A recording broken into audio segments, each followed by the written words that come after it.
സംഘപരിവാർ ആശയങ്ങളല്ല ഭരണഘടനയെന്ന് പ്രധാനമന്ത്രി മനസ്സിലാക്കണം. സർക്കാർ അദാനിക്ക് വേണ്ടി എല്ലാം അട്ടിമറിക്കുന്നു. ലോക്സഭയിലെ കന്നി പ്രസംഗത്തിൽ ബിജെപിയെ നിർത്തിപ്പൊരിച്ചിരിക്കുകയാണ് പ്രിയങ്ക ഗാന്ധി എംപി.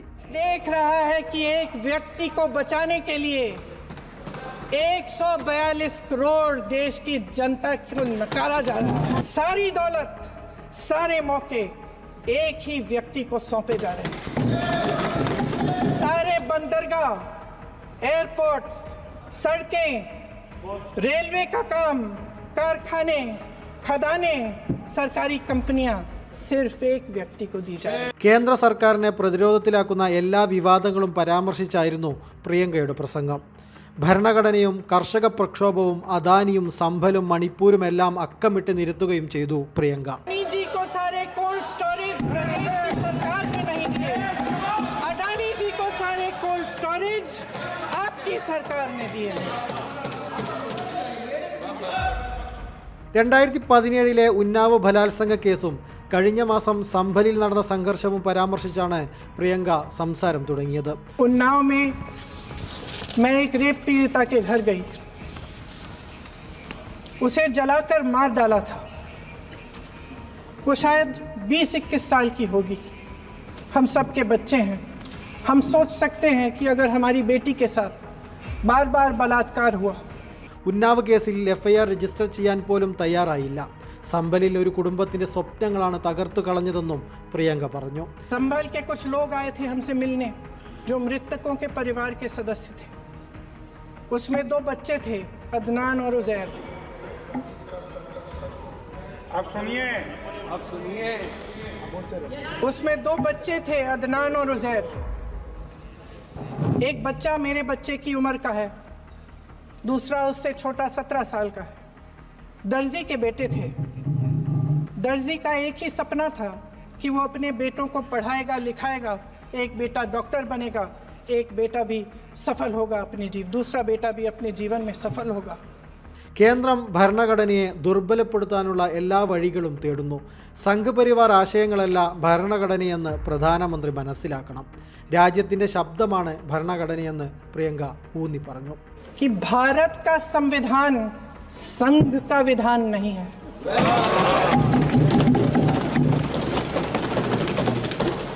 भारत के संविधान ने हमें एकता दी, हमें आपसी प्रेम दिया.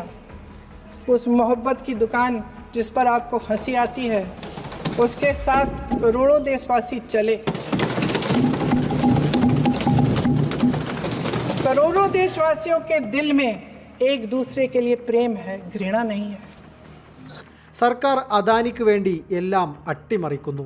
ബിജെപി സർക്കാർ വാഷിംഗ് മെഷീൻ സർക്കാർ ആണെന്നും പ്രിയങ്ക പരിഹസിച്ചു. പ്രതികരിക്കുന്നവരെ രാജ്യദ്രോഹികളാക്കി. അവരെ അടിച്ചമർത്തുന്ന കാലമാണിത്. अडानी जी को सारे कोल्ड स्टोरेज प्रदेश की सरकार ने नहीं दिए. अडानी जी को सारे कोल्ड स्टोरेज आपकी सरकार ने दिए. देश देख रहा है.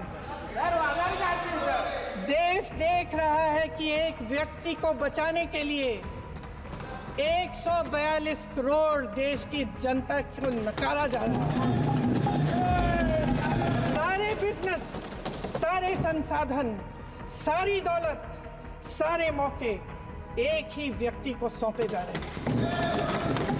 सारे बंदरगाह, एयरपोर्ट्स, सड़कें, रेलवे का काम, कारखाने, खदानें, सरकारी कंपनियां सिर्फ एक व्यक्ति को दी जाए. പ്രതികരിക്കുന്നവരെ രാജ്യദ്രോഹികളാക്കി അടിച്ചമർത്തുന്ന കാലമാണിത്. ബ്രിട്ടീഷ് കാലത്തെ അന്തരീക്ഷമാണ് ഇന്ന് രാജ്യത്ത്. ഈ രാജ്യം സത്യത്തിന് വേണ്ടി പൊരുതുമെന്നും സത്യം വിജയിക്കുക തന്നെ ചെയ്യും എന്ന് ഉറപ്പിച്ചു പറഞ്ഞാണ് പ്രിയങ്ക പ്രസംഗം അവസാനിപ്പിച്ചത്. संविधान इनको साहस देता है. मेहनती मिडिल क्लास है और इस देश के जो करोड़ों देशवासी हैं जो रोजाना भयंकर परिस्थितियों का सामना करते हैं, उनको साहस देता है. वायनाड में जो आपदा आई उसमें एक छोटा लड़का था 17 साल का। 6 घंटों के लिए उसने अपनी माँ को बचाने की कोशिश की। 6 घंटों के लिए आप सोच सकते हैं कि अगर नदी की धारा बह रही है, नाराज है, आप अपनी माँ को पकड़े हो, 6 घंटों के लिए पकड़े रखते हो कि मेरी माँ बच जाएगी और अंत में वो माँ भी बह जाती है। उस लड़के का साहस, उन महिलाओं का साहस जो पीड़ित हैं लेकिन फिर भी अपनी लड़ाई लड़ रहे हैं, उन संभल के बच्चों का साहस जिनके पिताजी अभी अभी गुजर गए लेकिन फिर भी उनके सपनों को साकार करने की हिम्मत है, उनका साहस है, वो साहस इस संविधान ने दिया है। वो आत्मविश्वास इस संविधान ने दिया है। ये देश भय से नहीं चल सकता, ये देश साहस से ही चलेगा। भय की भी सीमा होती है और जब वो सीमा पार हो जाती है, जब किसी को इतना दबाया जाता है कि उसको लगने लगता है कि अब मेरे पास खोने के लिए कुछ नहीं है, तब उसमें एक ऐसी शक्ति पैदा होती है जिसके सामने कोई कायर खड़ा नहीं हो सकता। ये देश कायरों के हाथों में ज़्यादा देर तक कभी नहीं रहा है। ये देश उठेगा, ये देश लड़ेगा, सत्य मांगेगा, सत्यमेव जयते। जय हिंद। अगले